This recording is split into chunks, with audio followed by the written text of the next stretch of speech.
Hello everyone, welcome to this Navigating the Cyberland. The topic of today's presentation is going to be Metasploit Fundamentals of Exploitation. This is going to be like a beginner to intermediate tutorial on Metasploit and the fundamentals of exploitation and how exploitation is being done using a centralized framework that is one of the best tools available in the industry now, called Metasploit. Just before I start, I would like to welcome everyone here. Some of you are already frequent participants. Some of you are new for the first time. Everyone is welcome. This is a monthly webinar that we host at the Axon Institute, and it happens on the second Thursday of every month. And each time we have a different topic, and the topics are engaging, practical in nature. We try to talk about cybersecurity from a penetration testing perspective as well as from a cyber defense perspective. And later on, we can have even webinars on forensics and incident response as well. And also the levels of these webinars vary in nature. Sometimes we talk about advanced topics, sometimes we cover sort of beginner to intermediate level. So in order to accommodate everyone who is joining us, some of you might be like beginner in penetration testing, some of you might be advanced in cybersecurity. So we try to accommodate all of these levels.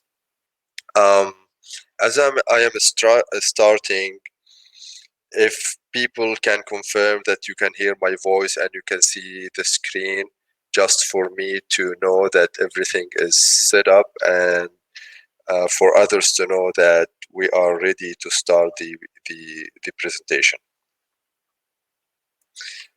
Thank you, Eli, and thank you, Tariq. Great. Thank you, Mark, and Joseph as well. Okay. You probably have heard of this tool that we call Metasploit. It ranks, sometimes it ranks the best cybersecurity tool, sometimes it ranks at the second. Like if you check the top security tools on sectools.org website, you will find that it has been voted as the second cybersecurity tool, second to Wireshark. So Wireshark got number 1 and Metasploit number 2. And Metasploit as framework, like it's been over 15 years in the market now in the industry, and it has gained wide popularity. Some people find it difficult, some people find it like too advanced for them to get started in Metasploit, and the aim of this webinar is to simplify Metasploit for you, to understand its basic structure and basic anatomy, so that when you do your pen test, it's very easy for you, and you can sometimes when you read tutorials online, you might miss the actual structure or what's going on behind the scene. So we will try to touch upon that as well, what's going on behind the scene, or how Metasploit is being developed and what are the core elements of Metasploit as well.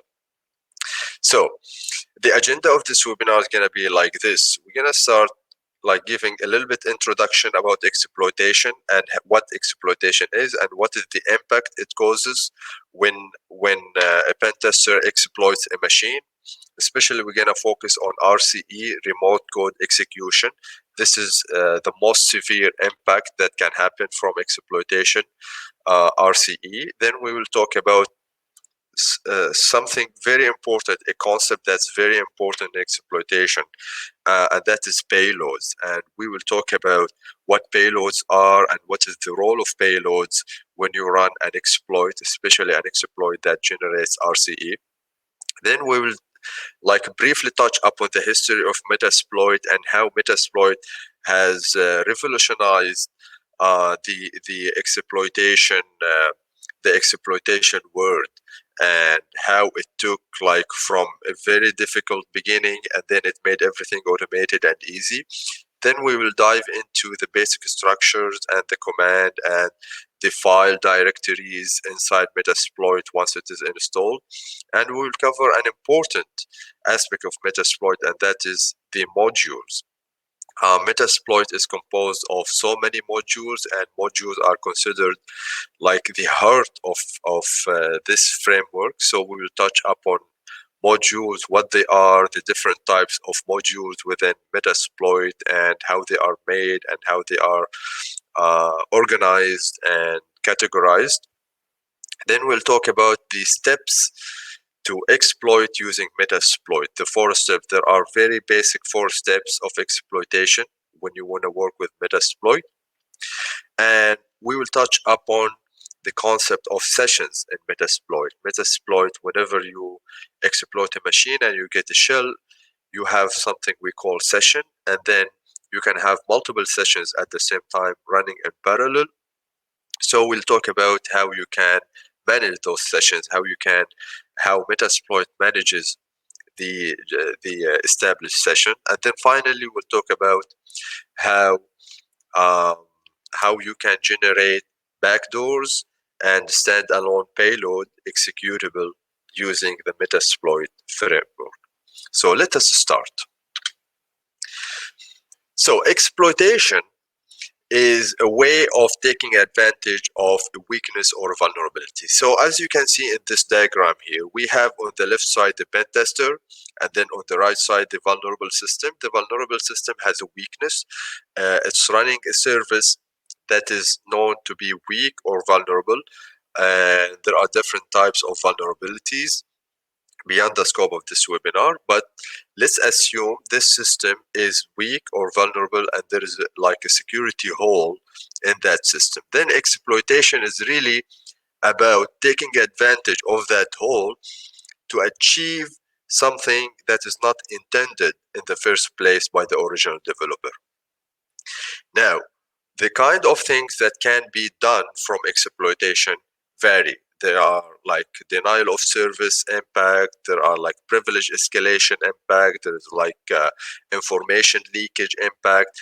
But one of the most severe impact that could happen is remote code execution, RCEs. And that is when the pen tester, after exploitation, has a full shell control over the target or the vulnerable system. So he would be simply running on the console, running on the terminal, issuing any command he wants, and then controlling the machine. Now the shell, yes, the shell can be sometimes of root privilege, sometimes it is a normal user privilege. It doesn't matter. As long as you can control, this is RCE, remote code execution.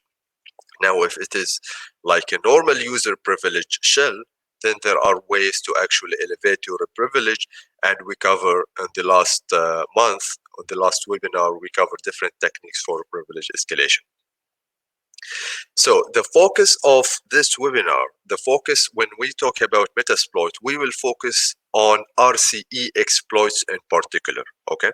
So aside from all the exploits that are available on the public, the one that causes RCEs are the most interesting for us, and this is where the power of Metasploit comes, because Metasploit centralizes RCE exploits in its database.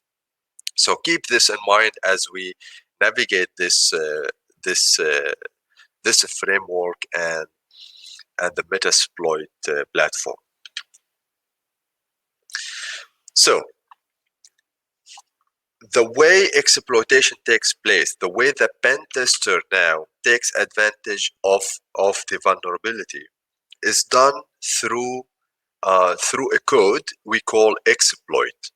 Okay, so the exploit is a piece of code written by the hacker or the security researcher or the pen tester. Okay, and this the function of the exploit is to actually connect to the vulnerable machine, and then it does something, as we will see, that is the actual trick of exploitation, and that is sending the payload. So look at this diagram here. We have the pen tester on the right, and he has an exploit. This is a piece of code, okay? It doesn't matter. It could be in Java, it could be in C, it could be in Python, it could be in C++, it could be PHP. It doesn't really matter. It is an exploit. Now, the exploit establishes connection with the vulnerable system. This is the first step in exploitation. It establishes connection on a port that is vulnerable. Okay, on the port that is vulnerable. So if this is like Apache, a vulnerable Apache server, then we are connecting to port 80 or port 443. After establishing the connection, we'll do something very important, and that is sending something we call payload. Now, if the exploit is a code written in a language like Java or PHP or C or C++, then the payload is a piece of machine code, is a piece of assembly code. It is originally embedded.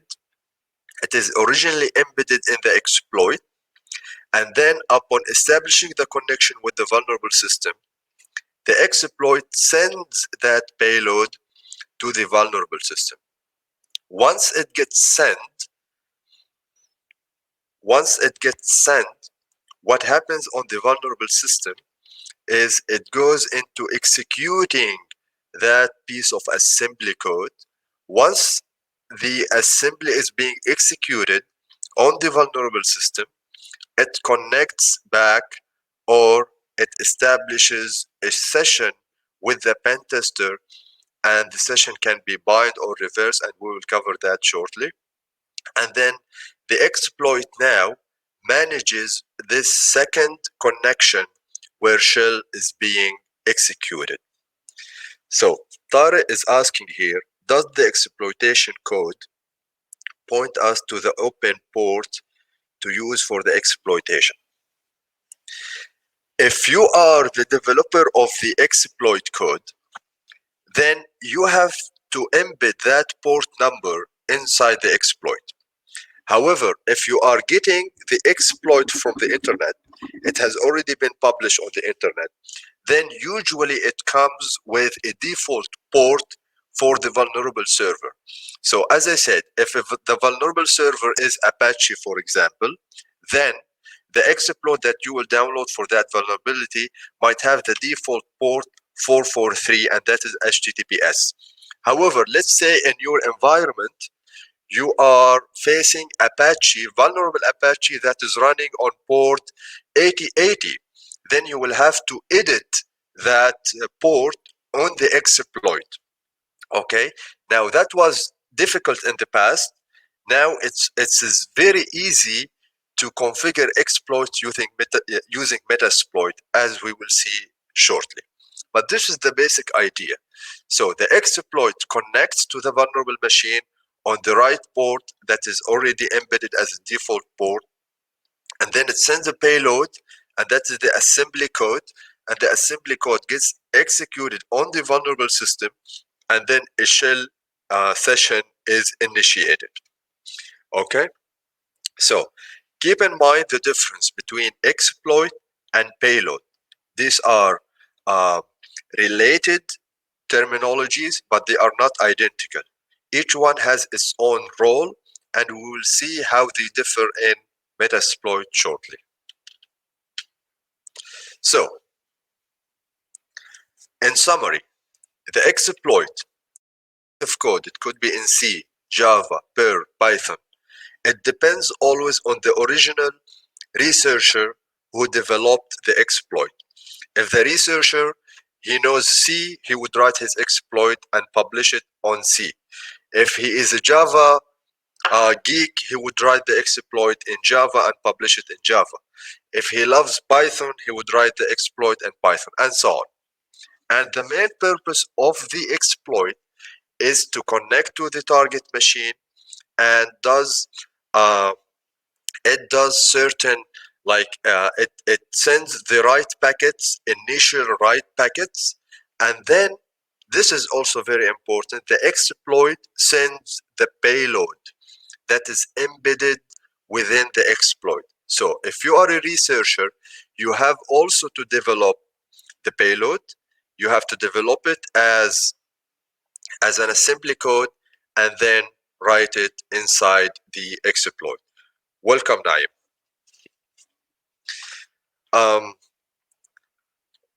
So what is a payload now? The payload is an assembly code. It gets sent to the vulnerable machine using the exploit, and it performs a certain functionality, and this is very important. So it goes to the vulnerable machine, it gets executed in memory by the CPU, and then it performs a certain action. And the action it does is based on the original developer, what he wants to achieve. If you are a researcher, you might write, for example, a payload that gives you a shell, or you might write a payload that, for example, install an application, or a payload that downloads a file, or a payload that creates a username and password. It's up to you what functionality you want the payload to do, okay? But the main thing is it has to be in assembly and sent by the exploit to the target. Now, so Tara is asking, the payload cause the damage required. Exactly. The whole thing of taking advantage of the vulnerability is done by the payload. The exploit purpose is only to connect to the machine and then sends the payload on the right space. So it sends it in a buffer or a certain input, and then the payload is what actually takes advantage of the machine. Okay, and then it does what you want it to achieve. Okay, now before Metasploit, this is how exploits looked like, and I'm talking about here pre 2005 or pre 2004. Okay, we used to have like collection of exploits published online. Okay, and there were different websites at that time where researchers would publish their own exploits. So you might have, for example, an exploit written in Java, and then it has a payload within it that actually establishes a bind shell on port 7777. And then another researcher publishes another exploit for another vulnerability in C. And then the payload performs a reverse shell to port 2345. And then a fourth researcher publishes his exploit in Python, and the payload formats drive, and so on. So at that time, if you would like, for example, to exploit a certain vulnerability that you found during your pen test, then you go and check online, and then it depends. Sometimes you can find the exploit in C, sometimes in Java, sometimes in C++. So what if you do not know a certain language? What if you cannot debug a certain language? Because sometimes exploits do not run from the first time. So let's say you are comfortable with Java, you have Java platform and so on, but you do not know much about GCC or how to compile a C code. So if you stumble across a C exploit, then it becomes difficult for you to compile it and run it and debug it. And vice versa. If you are good in C but weak in Java, then you will have difficulty in Java exploit. But the real problem was also in the assembly code of payloads. What if you want your exploit to give you a reverse shell, but the public exploit that is available has a bind shell instead of reverse shell? So in this case, you would go into a lot of troubleshooting and development using assembly language in order to remove the embedded payload that does reverse shell, and then write your own payload that does bind shell, and so on. So it was hectic, and pen testers at that time, like in order for them to run the exploits, they needed also to be good coders, good assembly language, good in assembly languages, and so on. Now, that used to take a lot of time, a lot of resources, until a guy called H.D. Moore came to the rescue.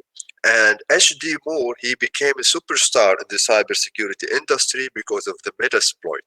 He started the Metasploit as a simple tool in 2003. And then it started growing, year upon year. By year 2007, Metasploit had become a worldwide reputable security tool, and it remains until now a reputable security tool. So he developed this Metasploit as a centralized platform that hosts a database of all the public available exploits. However, instead of having the exploit in different languages, in Python, C, Java, blah, blah, blah, he made all payloads portable, meaning they are now written in a single language.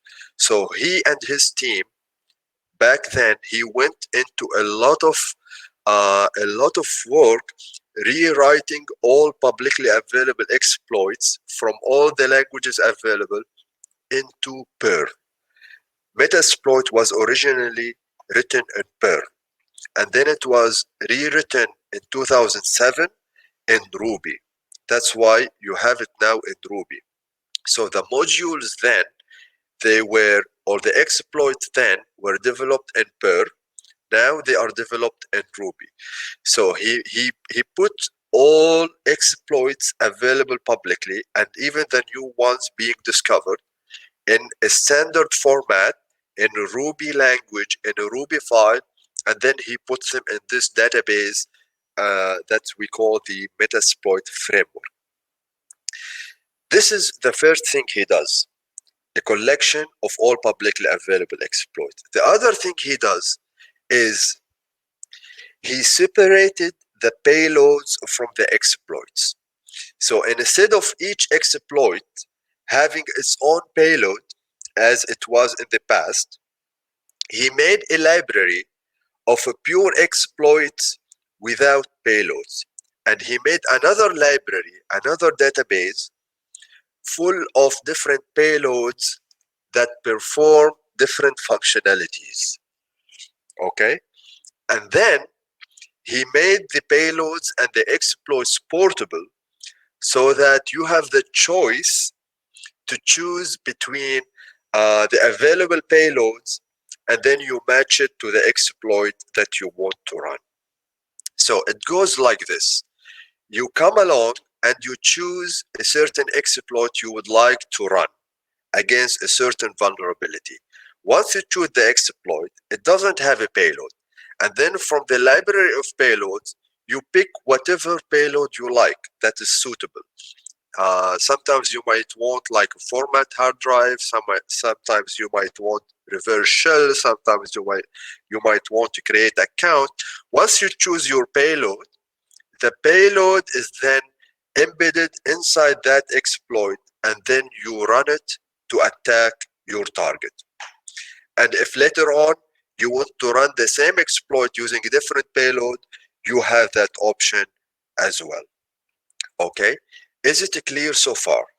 Is this introduction very clear about the payload, about the exploits, about the separation of payloads and exploits, about assembly language and how it was in the past?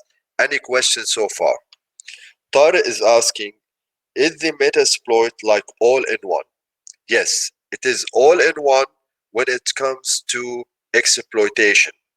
However, it is not all in one for exploits that are not publicly available. So Metasploit, any publicly available exploit, most probably you will have a Metasploit version for it inside Metasploit. However, sometimes there are exploits that are like unknown publicly, or only like certain companies know it or a certain group know it. Then you will not find that exploit in Metasploit. Like there is a tool, a very expensive commercial tool called Core Impact. I'm gonna write it on the chat here. Core Impact. Core Impact had the same idea as Metasploit. However, it is proprietary and is very, very expensive. It costs between $20,000 to $25,000 per year. Now, Core Impact sometimes contain exploits that are not available in Metasploit. Okay, but that is the advantage you get by paying such amount of money. However, if you do not want to pay money, then Metasploit is a good framework all-in-one for exploitation of the publicly available ones. Okay, let us now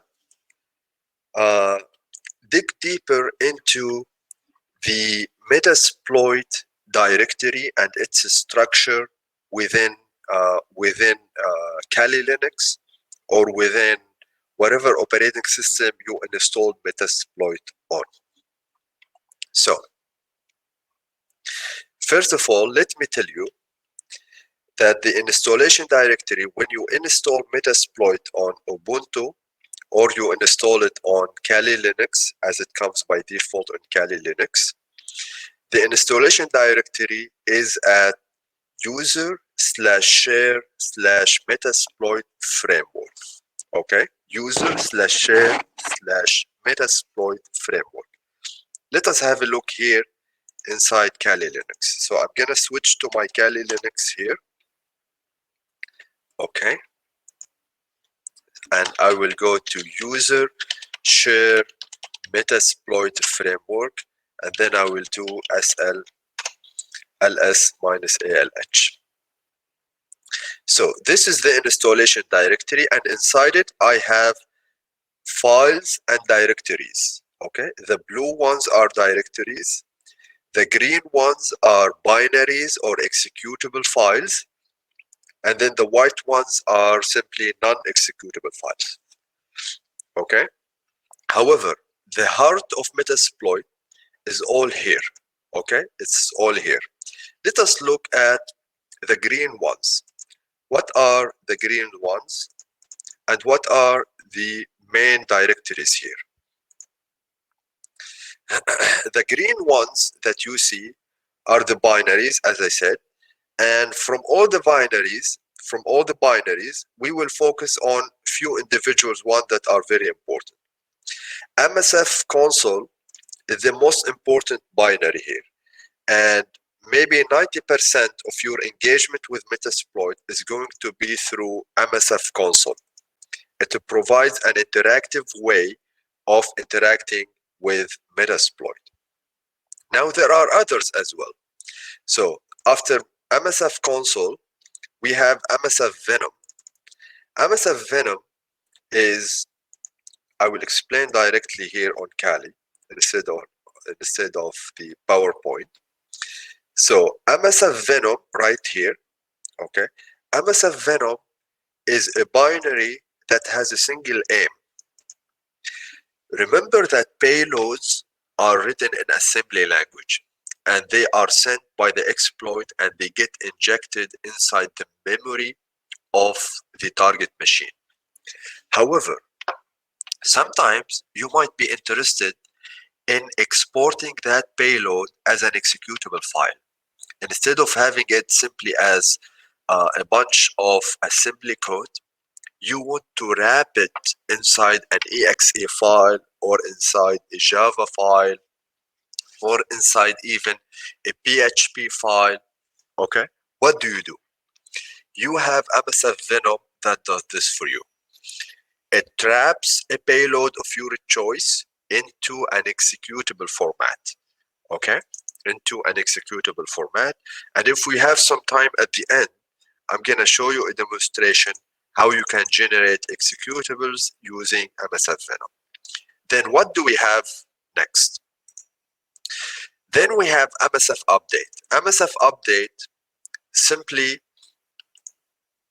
updates update the Metasploit framework. Okay, update the Metasploit framework. Remember, every day there are new exploits being developed. Okay, every day there are maybe sometimes new payloads being developed. So, and the Metasploit team are constantly developing new exploits. So by running MSF Update, you will update the database of Metasploit to actually import new exploits and new payloads and new scripts and new modules. Okay. Then we have MSFD. MSFD is the server of Metasploit. It allows you to run Metasploit in a server mode so that other clients can connect to that server, and instead of having the console on the local machine, you will have the console on a remote machine. So let's say we are a team and we would like to work on a single Metasploit.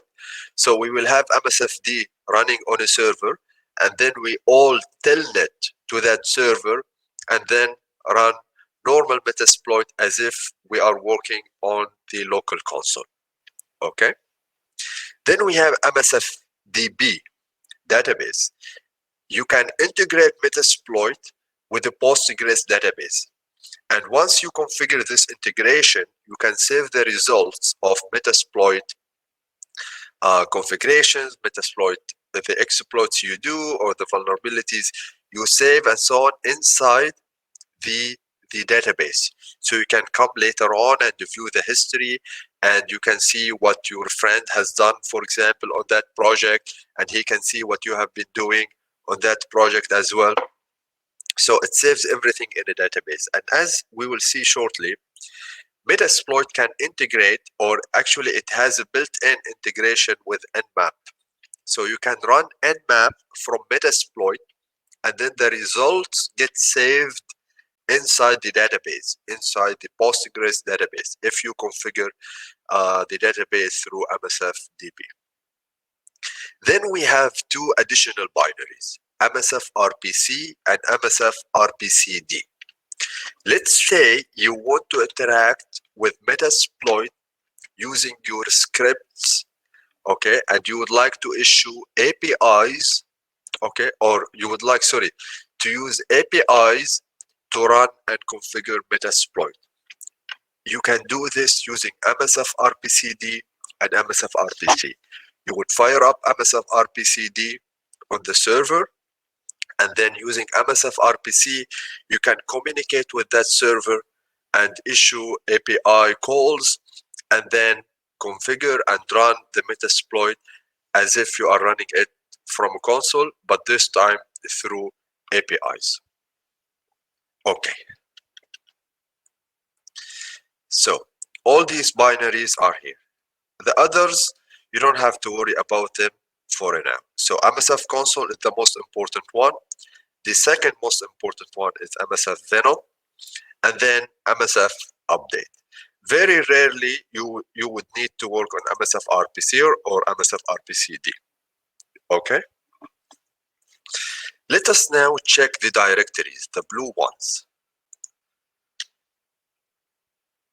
When we check the directories, there are some important directories that we need to pay attention for. The most important directory is the modules directory, the modules. We have other important directories. We have, or less important directory, the scripts directory, the tools directory, and the plugins directory. If we go here now and check this on Kali Linux, we will find this directory, the modules. Okay, the modules. This is, as I said, the most important directory, and we're gonna see why. The reason, I'm gonna tell you now, the reason is the modules contains all the exploits and all the payloads. Imagine if you delete this directory, Metasploit is worthless. So all the jewels of Metasploit is inside the modules. Okay, and from the name of this directory, you can now deduce that each exploit is actually written as a module. Each exploit is written as a module. Each payload is written as a module. Okay. Then after the modules, we have plugins. Okay, plugins contain some tools that actually enhance the functionality of Metasploit. They enhance the functionality, meaning, for example, if you want to integrate Metasploit with Nessus, there is a plugin for Nessus. So you will enable this plugin, and then Metasploit can talk to Nessus. You can run Nessus scan from Metasploit. Okay, this is for example. We have tools directory. The tools directory contain tools that have been imported from external sources. So these tools inside the tools directory are not directly developed originally by Metasploit framework. So they have been developed by other authors, okay, by other developers, and then Metasploit, they create a Metasploit copy of that tool inside the tools directory. So sometimes you might need them, sometimes not. But the tools directory again do not contain the core of Metasploit as the module directory. Scripts directory, these are scripts to automate certain functionalities, okay? And these functionalities are not the core functionality of Metasploit, okay? Let us go to tools, for example, here, ls. We will have some tools for password. So let me go to password, ls. These are like password manipulation tool. Like you can generate MD5, you can, I don't know, do crack for SHA-1 and so on. So these are not the core functionality of Metasploit. If I go to scripts, for example, ls, I will have, for example, shell here, okay, something migrate. These are, like from my experience after looking at them, these are the least useful you can find in Metasploit, okay? Some of them are rudimentary, some of them are in development stage, some of them are not fully developed yet, but you would never really use those scripts in most of your pen test. So the most important one is the modules, and this is the directory we need to explore now. So let me go cd modules, okay, ls. We have auxiliary, encoders, evasion, exploits, NOPs, payloads, and post. Okay, we will investigate these right now. So the exploits modules, the exploit directory contains the exploit modules that are like in a centralized location. These are the actual exploits. Every publicly available exploit is written as a Metasploit module inside that directory. And currently, there are 2050 exploits. 2050 exploits, at least according to the version that I have here. Maybe if I update it now, maybe I will get 10 or 20 extra. I don't know. I haven't updated it maybe a month or two. Okay. So until 1 month ago, we used to have, or I used to have, 2050 exploits. Now, the exploits are organized and categorized in a hierarchy of subdirectories. And this hierarchy is based on the platform the exploit targets and the application or the service. Let's check here. Since I entered the modules directory, if I do ls, the modules, and then I enter the exploits, what do I find here?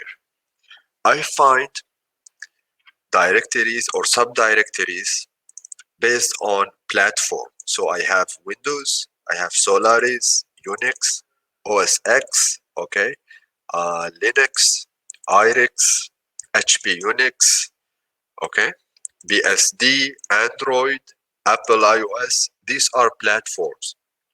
So since each exploit targets a certain vulnerability, and that vulnerability can be on Windows or Unix, Linux, Android, and so on, then Metasploit put that exploit in its right directory so that you would know directly that this exploit is for Windows or for Linux or for Apple iOS and so on.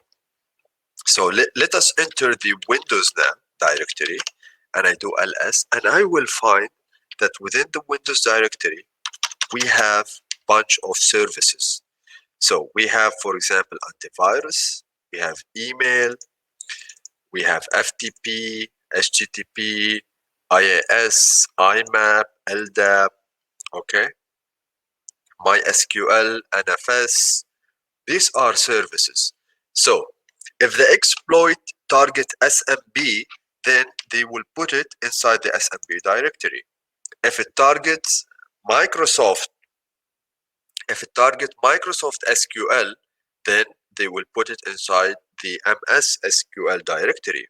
If it targets Windows MySQL, then they put it in MySQL. Okay, so exploits modules are organized in according to their platform and according to the software or application or service they target. So if I jump into SMB, ls, now I find all the exploits that target Windows SMB service. And as you can see, most of these, if not all, except one maybe, they have .rb. .rb means it's a Ruby file. So these are Ruby files. And these Ruby files are the exploits, okay? Each one of them is an exploit. Each one of them is an exploit, okay? And it has a name, like you can find here the name and the code of the vulnerability or the code of the patch, okay, that Microsoft developed, okay? If I go back, for example, and I enter, let's say, MS SQL, ls, I will find additional, MS SQL, I will find exploits for Microsoft SQL database, okay? Let me go to the Linux directory, and then I will also have these services. Okay, let me enter HTTP. Okay, I have all these exploits against Linux HTTP service. Okay, all these exploits. Each one has a name, has a history. If I open any of these using a text editor or VI, for example, let me open, I'm gonna choose one randomly right now. Let me open mail cleaner exec, for example, VI. This is the Ruby code of the exploit, okay? It is written in a certain structure, okay? All exploits are written in a similar structure, okay? In the beginning, they have certain data, the name, description, license, author, and then they perform the required action, okay, until the end. Exit. Okay, so to recap, the exploits modules directory contains all exploits organized in platform and services, okay, and they are in Ruby files. And they can be used, each one of them, we will show you how you can use any of these exploits from the console later on. So you will not run these exploits directly from here. This is only for you to understand their locations and the anatomy inside Metasploit.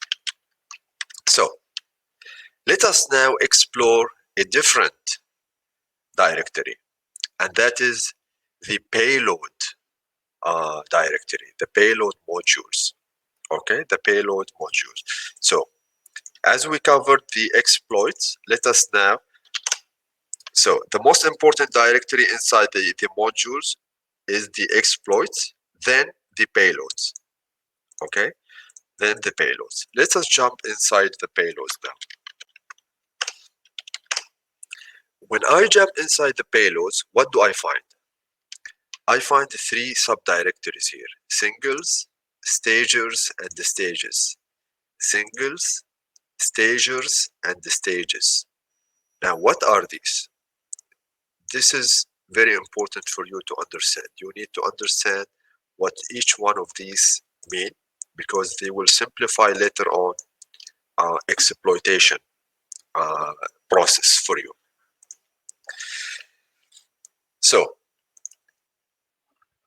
briefly, singles are payloads that are self-contained and they perform a single task. Okay? So, it is a payload that is self-contained and it performs a single task.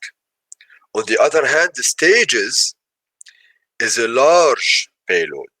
It is a large payload. It's not a small self-contained, it is large, and it does multi-purpose. It is a multi-purpose, so it doesn't only do single action, it does so many actions.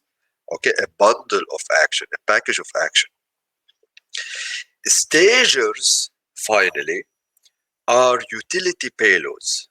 They are there to serve a single purpose only, and that is to help in transferring the stages. So stages are large, and because they are large, they require stagers. I have a demo here which will simplify this for you. So if you want to exploit the target system over there using a single payload, the single payload goes as it is to the vulnerable system, and then it gets executed entirely in the target system. Okay? This is as simple as it is, and this is the traditional way. This is even the old way of sending a payload. However, over time, researchers wanted to do more actions, and the payloads started to get bigger and bigger and bigger and bigger, and they cannot be sent directly. So in this case, they have to be staged. They have to be partitioned, okay, and then transferred in partitions. And what helps transfer the stages payload in partitions is the stager. Okay, so we have here the small box here is the stager, and then the larger one here on top of it is the stages payload. And when you exploit using that, and by the way, if you use a stages payload in Metasploit, you must use a stager with it. So stages and the stagers go hand in hand together. Unlike the single payload over there, the single payload, okay, you can use it by itself. But when it comes to the stages payload, you have to couple it with a stager. So you have to use a stager plus a stages. So the stager goes first, like this, when you exploit, and then the stager now brings the first partition, okay, or the first stage of the larger payload, and then it pulls the second part of the stages payload, and then now the stages payload gets executed. Okay, let me repeat so that you understand exactly what's going on. With every stages payload, you have to use a stager, and the stager is transmitted first, okay, before the stages, and the stager has a single role, which is to bring the large stages in the victim. So it connects back, it brings the first part, and then the second part. Okay, so when I go here to the Kali Linux, and then I see singles, stagers, and the stages, now I know that singles contain payloads that are self-contained, small, and they are transferred in one shot and get executed entirely on the victim machine. Joseph is asking, it is not executed before it finishes entirely, right? Exactly. If I go back here, okay, let us look here. The stager is sent. The stager now is executed partially or minimally, just to do one thing and one thing only, which is to pull the larger one. It pulls it in parts or stages. That's why the name is stages. Now the stages, the first part is not executed. It has to pull the second part. Once the second part is there, which means the entire stage is there, then the stager will handle execution to the larger payload, and then the larger payload is executed as a whole now. Okay? Hope this answered your question, Joseph. Okay. So let me go back here. So singles in one shot, single task. Stages in larger payload, they do a lot of things, powerful things, and the stagers are utility functions that transfer the stages to the victim. And every time you want to use the stages, you have to use a stager with it to transfer it. Okay, so you pick one from here, one from here. But with a single, you do not have to. Okay, let us go next now. Let us check few examples of single payloads. Okay, so if I cd into singles ls, I will have also the payloads categorized in their platform. So I have here Windows, Solaris, Ruby, Python, PHP, Linux, Java, okay, generic, and so on. Android, Apple iOS. Okay, so payloads are categorized according to the platform. Remember, they do certain functionality, and that's why, like in Linux, payload is different than Windows payload. It interacts with the OS in a different way. There are different APIs, different system calls, and so on. So if I go inside Windows and then ls, these are single payloads. Okay, single payloads. Now all of these are on Windows 32-bit, and you can see a directory here, x64, and x64 contains 64-bit versions of single payloads. So if I go to x64, then these actually for 64-bit platform. Okay, notice, for example, I have add user. Add user, it does a single functionality. It creates a username and a password for me. Okay, and then I have, for example, exec. Exec means execute a file for me. Load library, it loads the library, and so on. These are a single payload. And as you can see here, the way you would use it inside the console, this is very important. We will come to this as well. You're going to see it. The way you use it, let's assume you want to use the add user. Okay, you want to use this add user.ruby file. Okay, it is inside the directory, as you can see here. It is inside payload singles windows add user.rb. However, when you want to use it inside Metasploit console, you would only type Windows add user without extension, only this part. And then Metasploit directly understand where to look for that payload. Okay, where to look for it. Another one, for example, we have Linux x64 shell bind TCP. So it is stored under payloads singles Linux x64 shell bind TCP .ruby. Okay, this is another single payload. Now, an example of stages and stagers. Now, let me tell you, like Metasploit team has developed a couple of stages payload, the large payloads, okay? However, the most important one, the most important payload, and the most important, the largest payload and the most useful one is called Meterpreter. And this is the most popular one, and most often, every time you see exploitation using Metasploit, you will see you will see it done using Meterpreter, okay, payload, because it is the largest and it provides a lot of functionalities. So I have here, for example, Meterpreter, okay, Meterpreter. Look at this here, at this line, okay, Windows 64-bit, and then Meterpreter, and then slash, and then bind TCP. This, what it means is the following. Meterpreter here is the stages payload, the stages, while after the forward slash, this is the stager payload.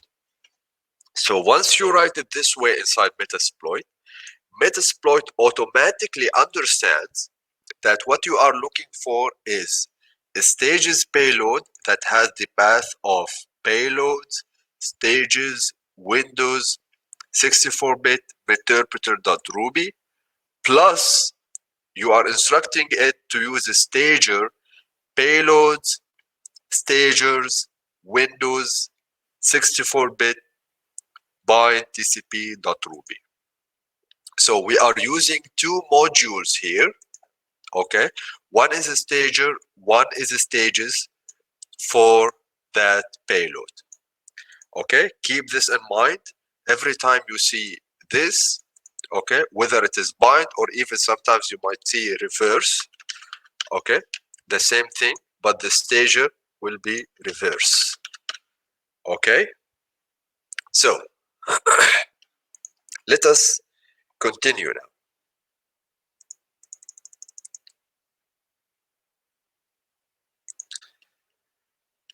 Other directories, we have the auxiliary and the encoder modules, auxiliary and encoders. Auxiliary are modules that perform like tasks that are non-exploitive. They do not exploit the machine, but they might scan for vulnerabilities, they might help you in denial of service attacks, they might do like ARP scanning or network sniffing or port scanning and so on. So all of these modules that perform non-exploitive tasks are inside the auxiliary modules. So I go back here, I am inside the modules, and then auxiliary. Okay, the same thing, I have them classified in a platform and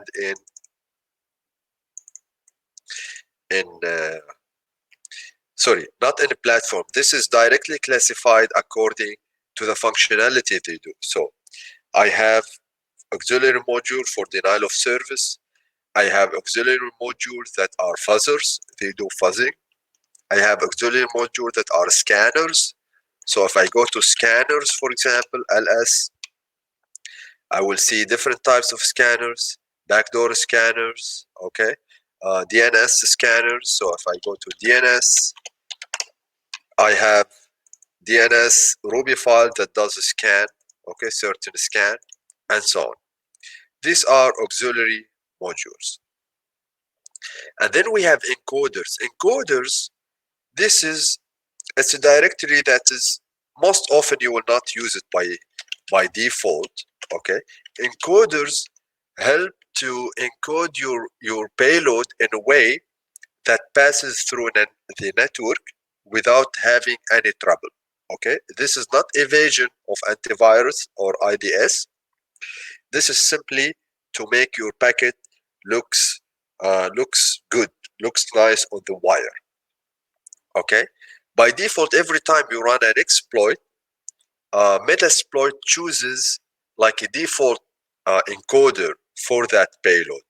So you do not have to configure it manually.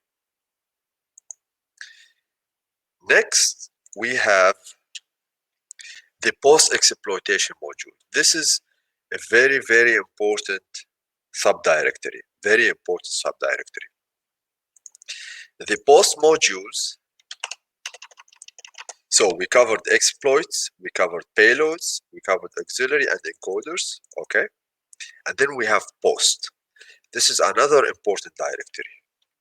Inside the post, these are modules that you can use after you exploited the system and you got the session, especially if you got Meterpreter session.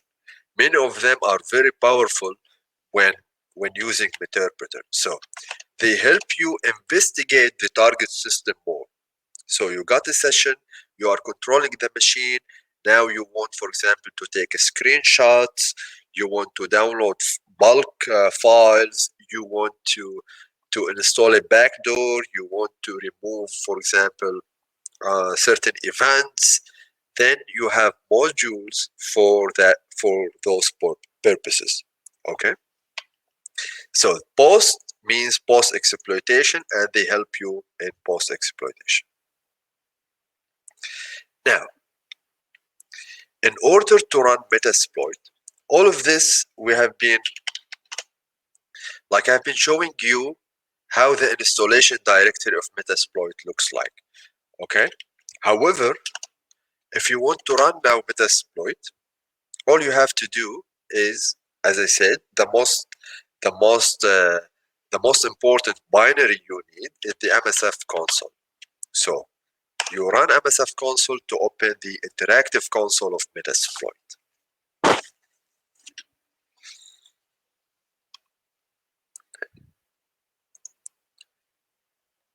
Great. So what do we have here? Once you run MSF console, okay, you get this banner, okay, and then you get some numbers over here that are very important. Remember I told you my version contains 2050 exploits. This is the number here. So you might have more than 2050 exploits. If you have like the most up to date, you might get like additional 10 or 15, it depends. So my current version contains 2050 exploits as modules inside the module directory. And then I have 1108 auxiliary modules, and I have 344 post-exploitation modules, 566 payloads, and 45 encoders. Okay, I will not cover the NOPs and evasion. They are like for typical penetration testing, you will not need them. So once you get this prompt MSF5, and here you can type and interact with Metasploit using Metasploit commands. If you want to check all commands of Metasploit, all you need to do is to type help. Okay. And you get a list of all supported commands. You do not need to memorize all of these commands. I'm going to give you a list of the most useful ones, okay, shortly. But let us say this is your first time running Metasploit and you would like to exploit the system. Like you have done like a Nessus scan, you discovered the vulnerability, and you know that this vulnerability has an exploit inside Metasploit. What do you do? After you enter the console, you need to search for the vulnerability. So let's do search, and let's say the vulnerability I'm looking for is Eternal Blue. Okay, Eternal Blue. And then it tells me the matching payloads for my search item. Okay, and this is auxiliary module, auxiliary, and these are exploits. Okay, let's say I want to use the first here, number 2, exploit Windows SMB MSS17, MS17 Eternal Blue. Let's say I want to use this. What do I need to do now? I'm gonna give you 4 steps for exploitation. 4 steps, 4 easy steps to exploit. Remember, the first step is to choose the exploit. First step is choose the exploit. If you do not know which exploit it is, you can search for it and then pick it. The way to choose the exploit is to use the keyword or the command use. So I would say use, and then I copy my module, copy, and then I paste it. And now I am using it. Okay, and now I am using it. Once you have selected the exploit you want to use, the next step is to choose the payload that you want. To choose the payload. So first step is select the exploit, okay, using use. Second is set a payload using set payload command. Now, if you are not sure which payload to use, what do? You can simply type show payloads. And show payloads will not show all payloads available inside the Metasploit, but it will show you the payloads that are applicable to your exploit. So show payloads, and then I will see here a list of payloads that can work with my exploit. Okay, that can work with my exploit. Since I mentioned that Meterpreter is the most important one, let us check only Meterpreter results. These are Meterpreter, okay? So we have Meterpreter. Remember, after the / here, these are all the stagers. Reverse HTTP, reverse HTTPS, reverse TCP, okay? Bind TCP, these are stagers. But the stages is Meterpreter.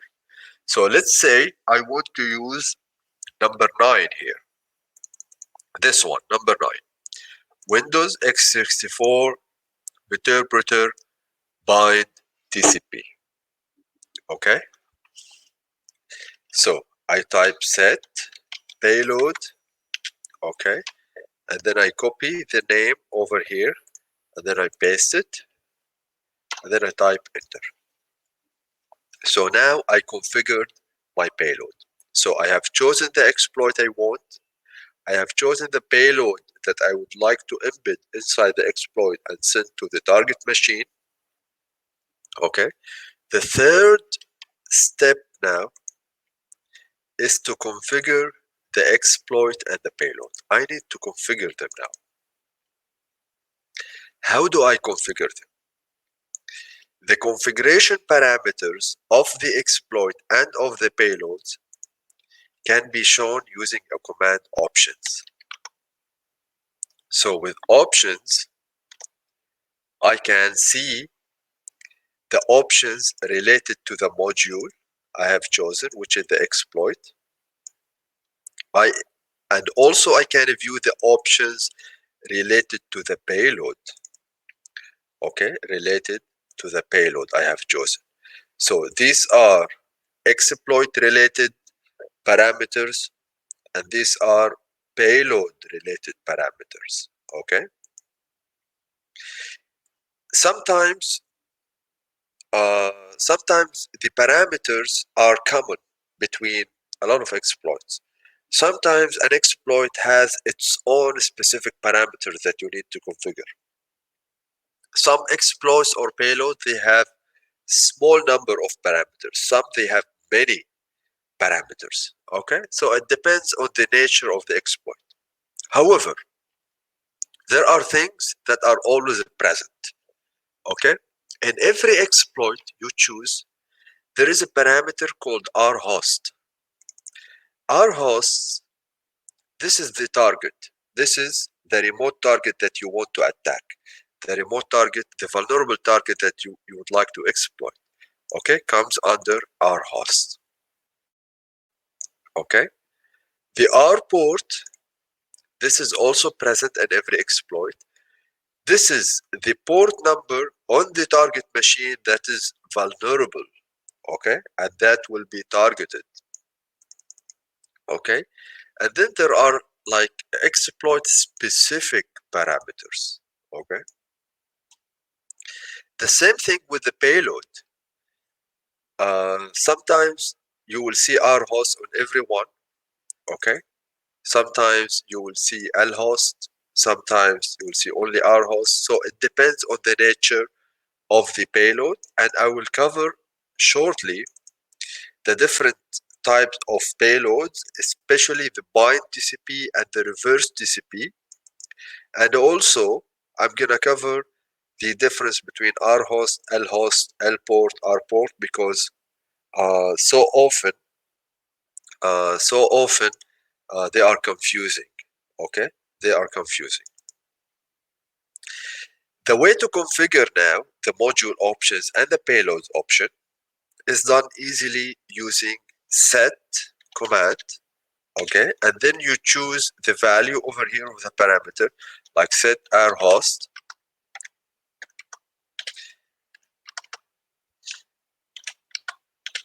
and then R host take an IP address. So you would type the IP address of the victim machine. Okay. Next, when you do options, you should see that the R host has been configured with the IP address you have just entered. Okay. Once you configure the parameters here, the fourth step is to fire your exploit using run or command exploit. Run or exploit. So you would come here and simply type run, or you can type exploit, whichever you like. It doesn't really matter. And then you hit enter. Okay. Now, because I have chosen a non-existent IP, the exploit will fail, of course. But these are the 4 steps of exploitation. You choose the exploit, you choose the payload, you configure the parameters or the options for the exploit and for the payload, and you run the exploit. Any questions so far, guys? Before we do like a certain demo?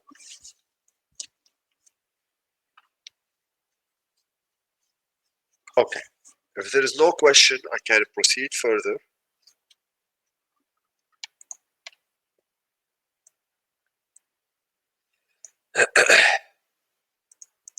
Okay. I will now explain the difference between R host, R port, L host, and L port, and how they differ between 2 major types of payloads, the bind connection and the reverse connection. Because remember, most of the time, you will either use bind TCP, bind connection for your payload, or you will use reverse TCP or reverse connection for your payload. And they differ in terms of these parameters. Okay, so let us look at them and let us understand them. When you use a bind connection, okay, when you use a bind connection, this is how the parameters look like. The R port, sorry, the R host, let me start with the R host. The R host is always going to be the IP address of the vulnerable system, right over there. This is the remote host that is vulnerable. The R port is the port number that is running on the vulnerable machine, and that is vulnerable, that has a vulnerable service in it, okay? So the R port runs on the vulnerable machine, and it is where exactly the vulnerable service is running. This is going to be the R port. Metasploit by default has a value for R port. Most of the time you would not need to change it, but you will need to manually set the R host. Now, there's always an additional parameter for bind TCP payload, and that is the L port, the listening port. Since the bind payload is going to open another port and is going to listen for a connection from Metasploit, that port is called L port in Metasploit. So it opens a port. So let's say the R port is 80, and this is where the vulnerability is. And then the payload is going to open a port, and you set it, let's say, to 8888. So the L port becomes 8888. Okay? In bind TCP payloads, there is no L host, as you can see here. We have only R port, R host, L port, no L host. On the reverse shell or reverse TCP connection, okay, the configuration is different. The R host and R port remain the same, okay, the vulnerable machine and the vulnerable port on the target machine. However, the L port becomes a listening port on the Metasploit device or the Metasploit service. Okay, it is no longer on the target system, but on the Metasploit server. And on that system, L host is the IP address of that system.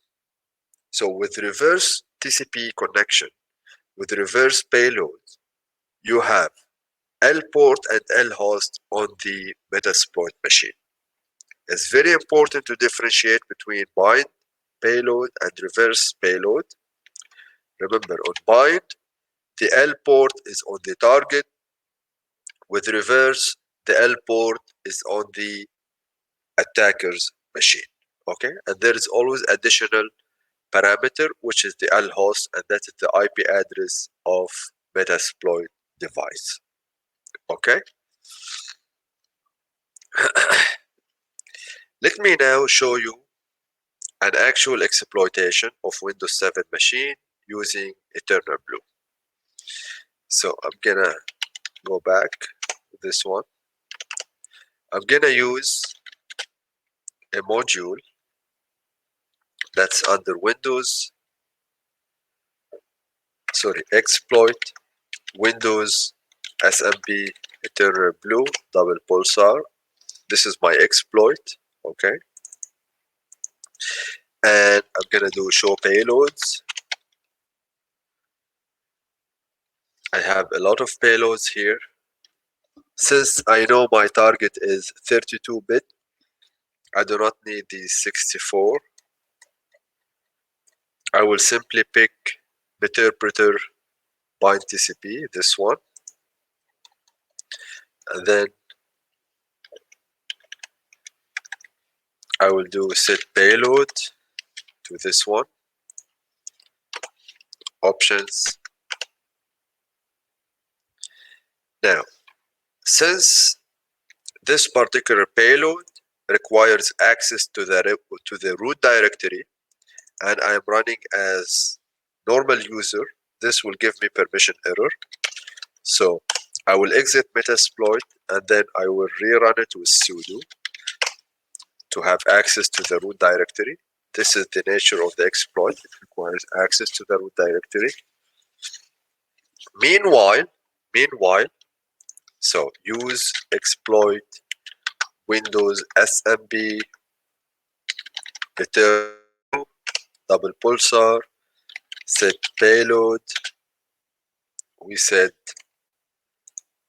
Windows Meterpreter bind TCP options.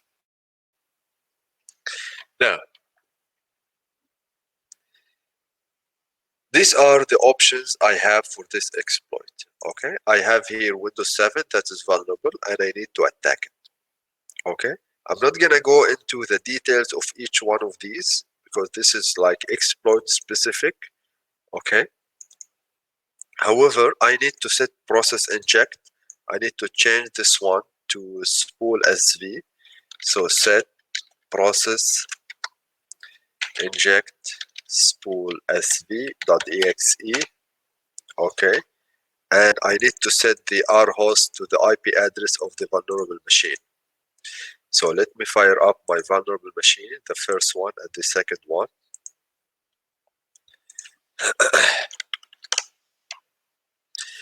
And let me see if the IP address is 250. So set rhost 192.168.127.250.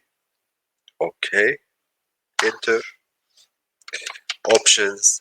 I should be fine now to go. Okay, this looks nice. Run.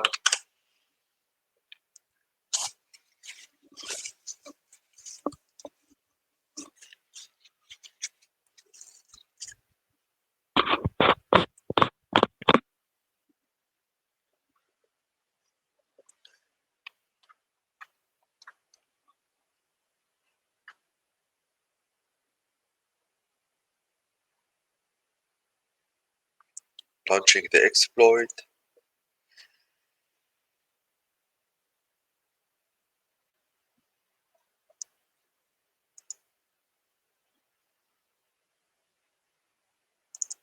Okay.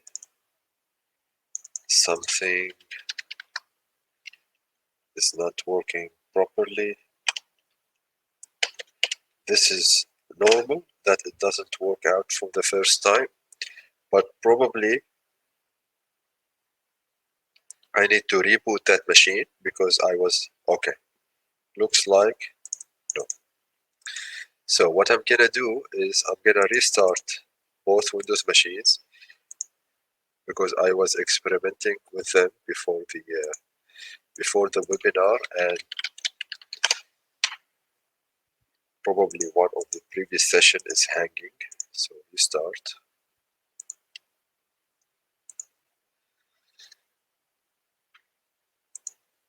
The reason why I have two Windows 7 here is I'm going to show you how you can manage both sessions at the same time. Because with Metasploit, you can control two machines or multiple sessions at the same time. Windows 7. Okay. So run.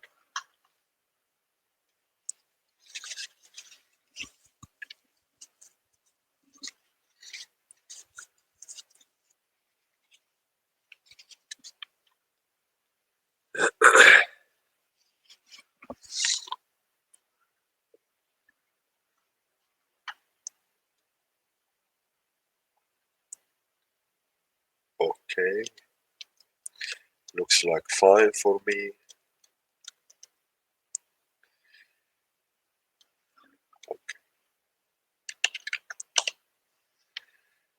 Okay, you see, I made a mistake here. Spool SV, this is wrong. Set process inject spool sv.exe. There was a typo over here that was causing the whole problems.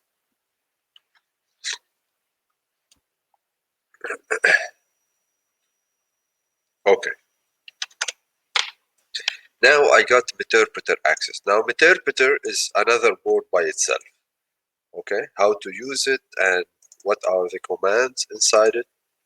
This is another topic entirely. But for now, what I can do with this session, remember, look at this. I have session 1. So the established session has a number 1. Okay, that is the open session. I can put this session in background. So I can type background, and then my session is now in the background. Session 1 is in the background. To check what sessions I have a command sessions. Okay, I can do -L to list available sessions. And then it shows me that I have one session, Meterpreter session, 32-bit Windows, system access, okay, to that IP 250 on that port number by channel. Now, from here, I can exploit another machine now. So I have another machine over here. Let me get its IP address. It's 193. So set R host. All I need to do is change the R host, and then all other options are configured, and then I do run.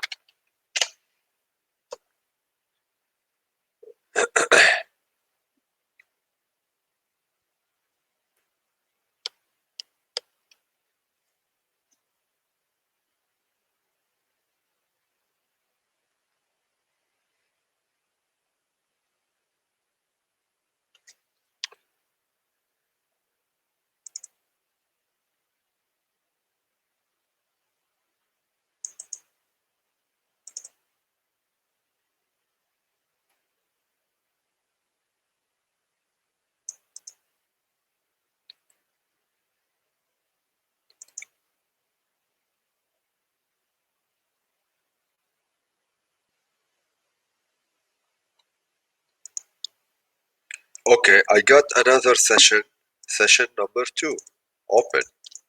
I can put it in the background, and then sessions minus L. I can see here I have 2 sessions open. If I want to go back to any of them to start executing commands, all I need to do is type sessions minus I, which means interact, and then I give it the ID of the session I want to interact with. So I1, sorry, I1. Now I am inside session 1. I put it in the background. I go to session 2. Now I am inside session 2. You can have as many sessions as you want, as long as you have resources. RAM and CPU are sufficient for that. Okay? So, any questions so far on exploitation and the phases and how to run, configure an exploit and the different parameters? What about antivirus evasion? Let me tell you something. With antivirus evasion, this is a big subject. Okay? With antivirus evasion, there is a commercial version for Metasploit. Okay? The commercial version, which you can buy from Rapid7.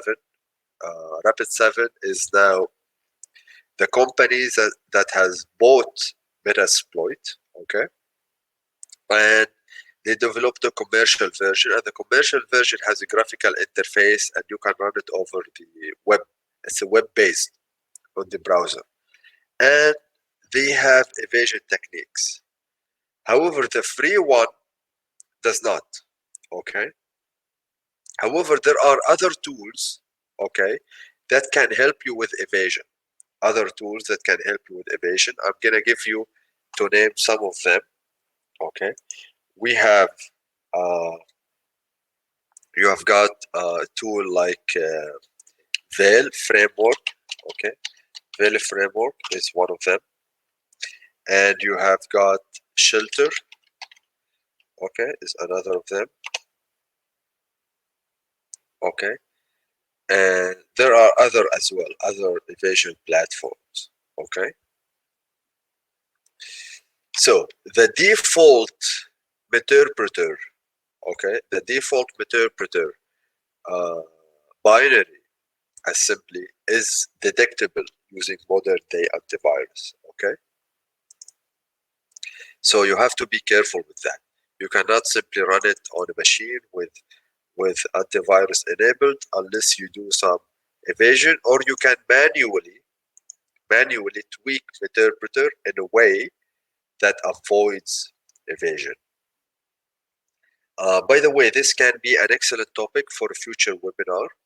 Okay, it has been on my mind. Maybe at some point I'm going to talk about the evasion techniques and how you can actually investigate if your machine has a Meterpreter backdoor running.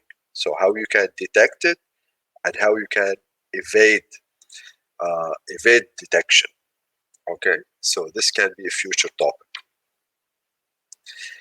The final part with Metasploit is generating standalone payload. So we have covered the managing session.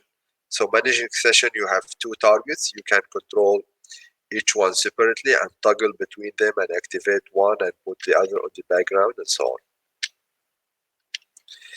Okay. So I said in the beginning, there is a command called MSF Venom, and this command is helpful to generate standalone payloads. Okay, very helpful to generate standalone payload. Meterpreter as a payload by default, it cannot run on Windows or Linux because it's assembly code. It has to be injected inside memory and then it gets executed separately. But if a system is fully patched and there is no way for you to inject it using an exploit, what do? You can generate that meterpreter or any payload in a wrapper that is executable in exe format, okay? And MSF Venom does this.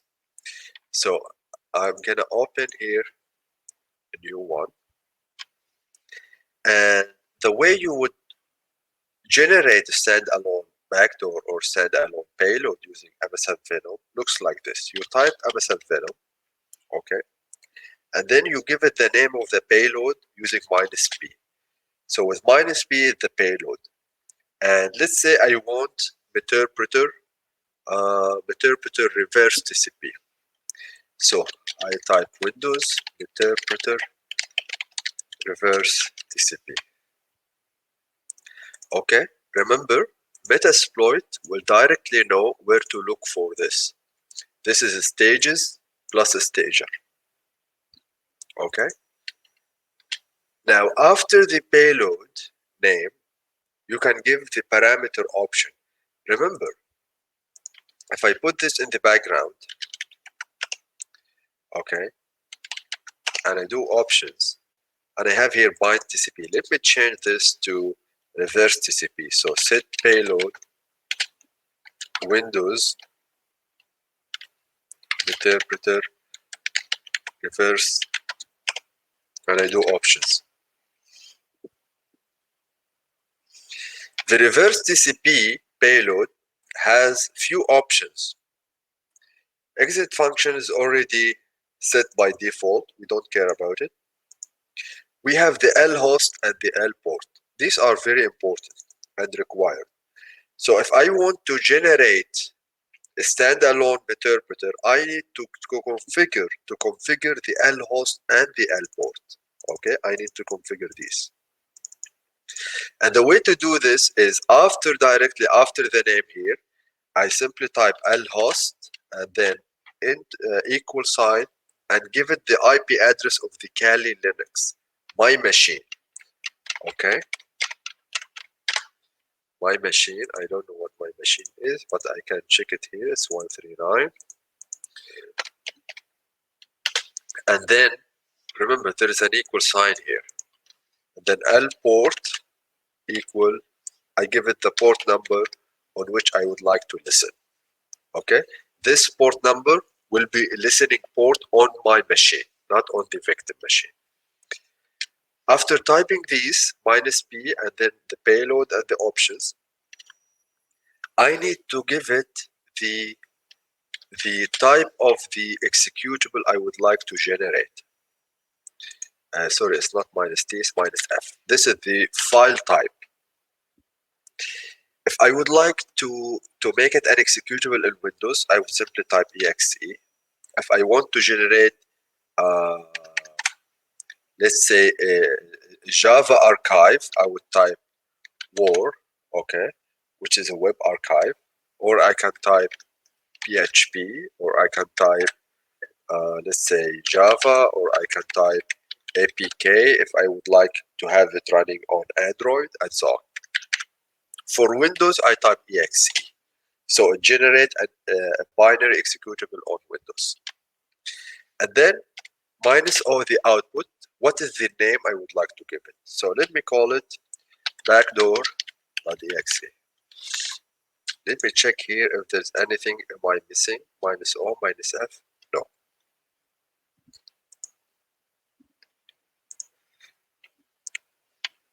Then I hit enter.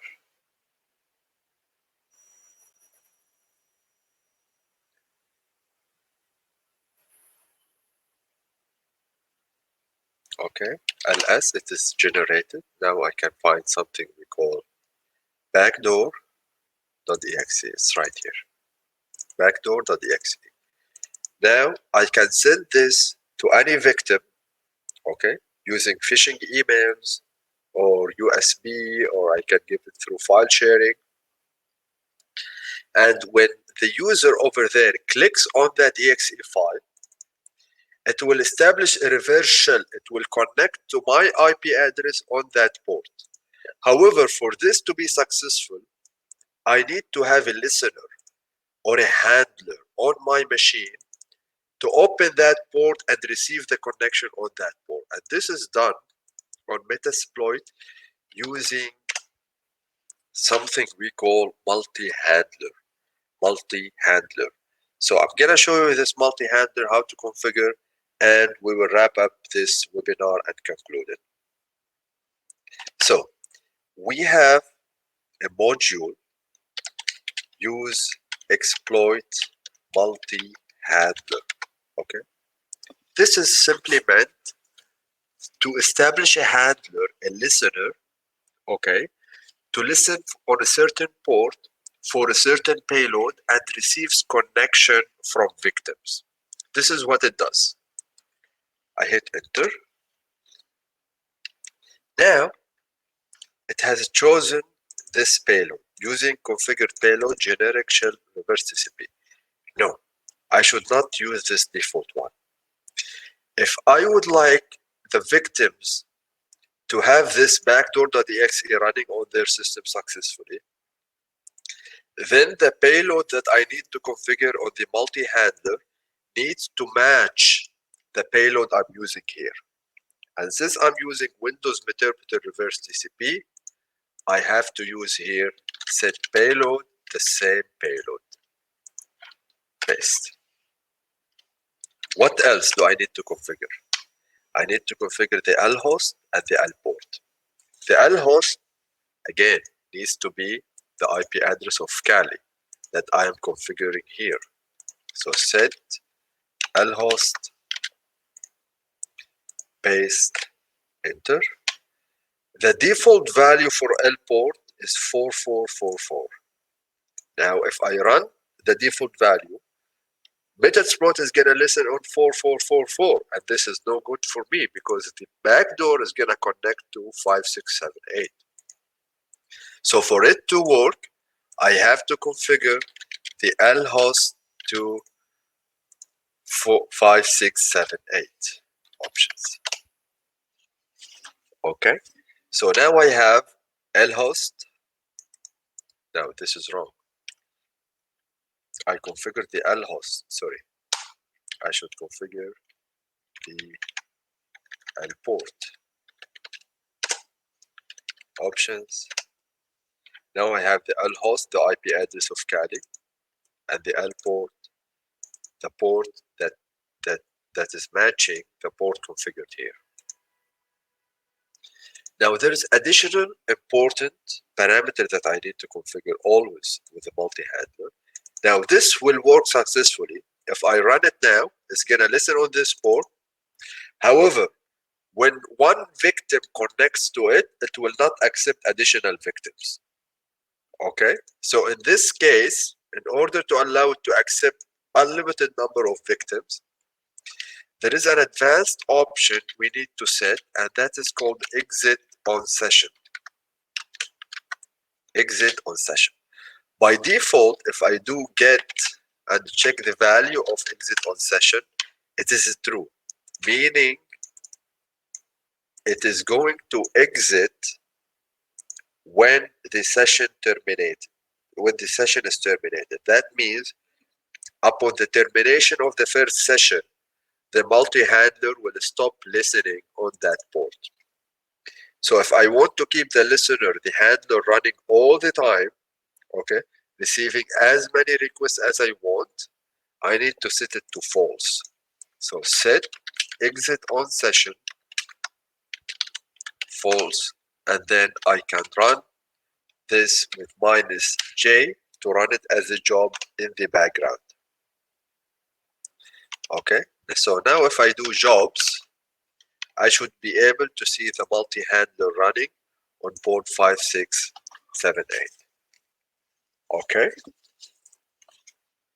if I take this now, if I take this backdoor and take it to Windows 7 or any Windows machine and then run it, it should connect back to me. So let us do this quickly and conclude this webinar. So I'm gonna do now sudo su first, copy backdoor. I'm gonna put it on my web server. So I need to download it as through the web browser. So it is should be right here. Okay, and then I will run the Apache web server. Okay. Now the victim can be given a link to download this backdoor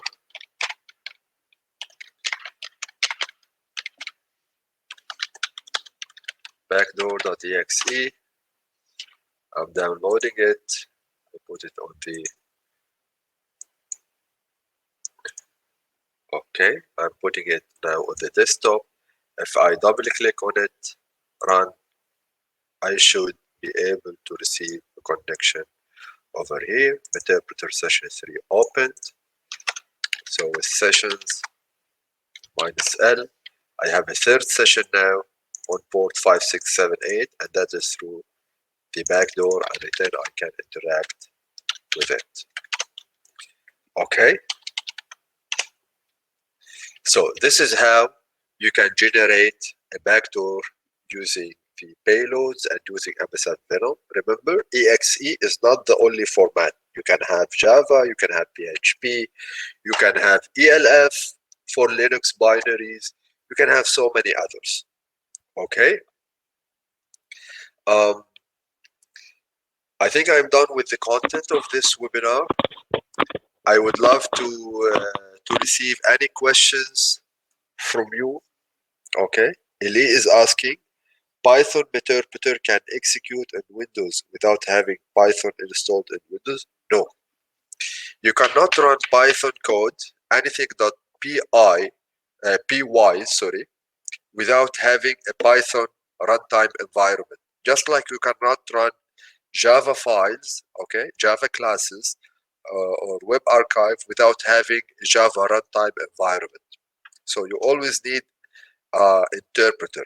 However, the good news is you can always convert a Python file, Python script to exe. There are tools that can convert Python scripts to exe, but by default you cannot without a runtime environment. Other questions?